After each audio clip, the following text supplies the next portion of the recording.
our democracy. This is perfectly legal and constitutional. So, ito ang ginagawa namin, walang label po ito.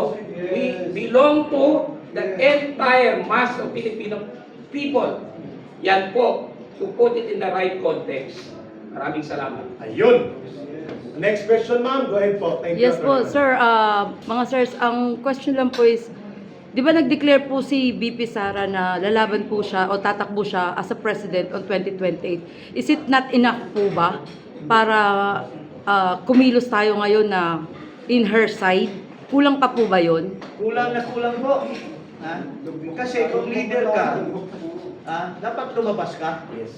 We agree. Manawagan ka, dapat the people are swarming over you. Hindi yung maghintay ka pa noong 2028, napakalayo pa nun. Ubus na kami.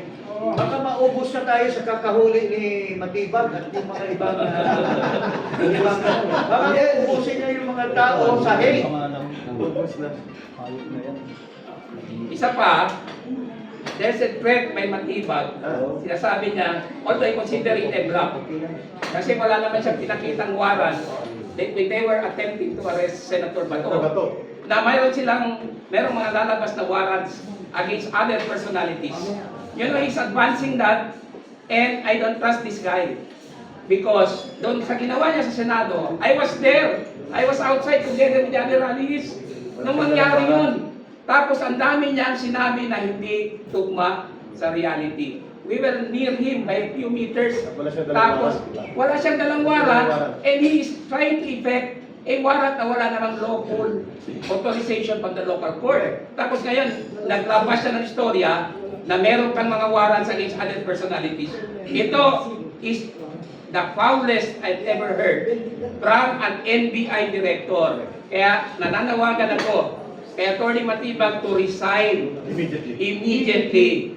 Kasi hindi na niya ginagampanan ng tama ang kanyang tungkulin. Politika na ang ginagawa niya. That is not the mandate of the NBI. Tapos, I just add, no, yung sabi mo, isn't it enough?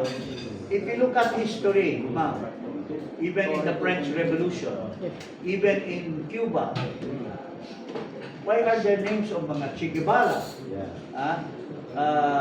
Sa French Revolution, yung John Paul Marat, and in Myanmar lang, sa ASEAN, si Aung San Suu Kyi, lumaban, mga military pa ang kalaban. They stood up and was supported by the people. Kasi kung walang mag-unite, may kanya-kanyang leader yan at mag-away-away. Pero isa lang tinitingala ng lahat, si VP Sara lang. Kaya dapat nandyan siya sa harap natin. At maniniwala tayo lahat. At ikayatin tayo.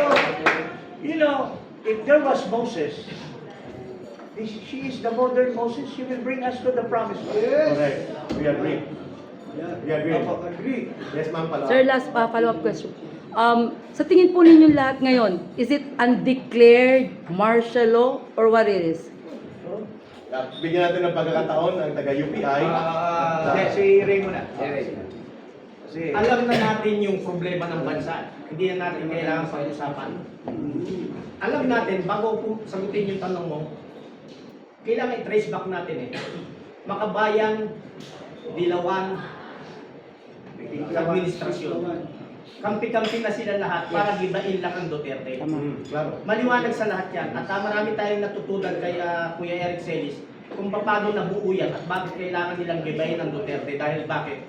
Nung panahon ni Digong, halos mabura na sila Makabayan, Liberal, CPP, NPA. Ocho Derecho. So, ayaw nilang makabalik kahit sinong Duterte. Correct. Kaya ang ginagawa ng liberal, makipag-alyansa muna ako sa Marcos. Ito naman tangang Marcos, ang nagpatalsik sa tatay niya, liberal Ang ayaw magpalitig sa tatay niya, liberal.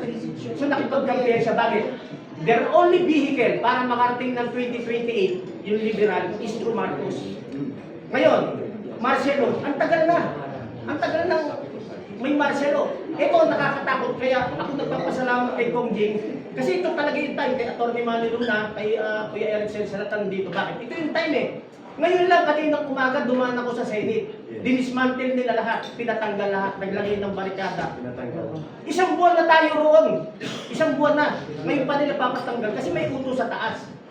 Martial na tayo. Hindi man nila dinideclare, martial na tayo ngayon. Ngayon, kung lalabanan natin yan na hindi tayo manawagan sa Vice President, unconstitutional yun.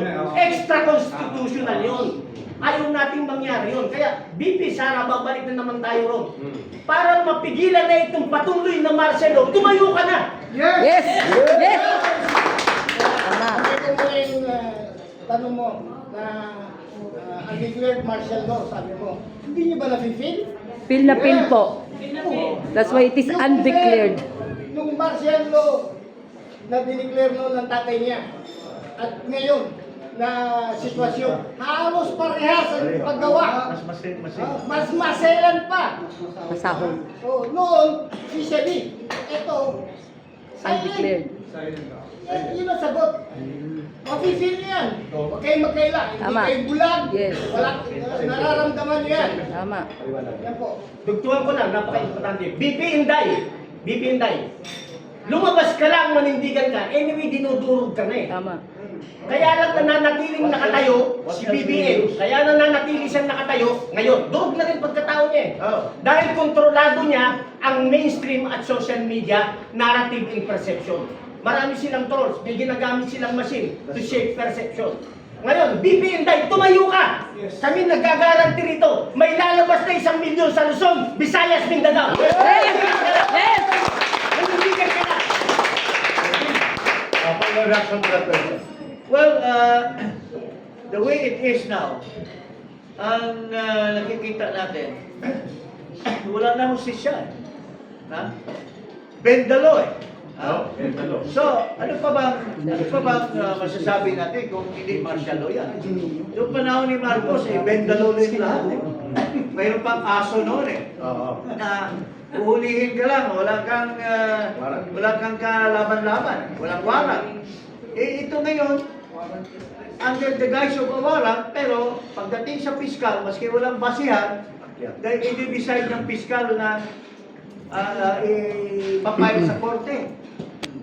Ito, mayroon tayong, sinabi mismo ni Bangag, ni Marcos, na walang foreign entity will interfere. Walang ICC na sasantuhin, walang ICC na papasukin. Pero ano nangyari ngayon? Ganun pa rin.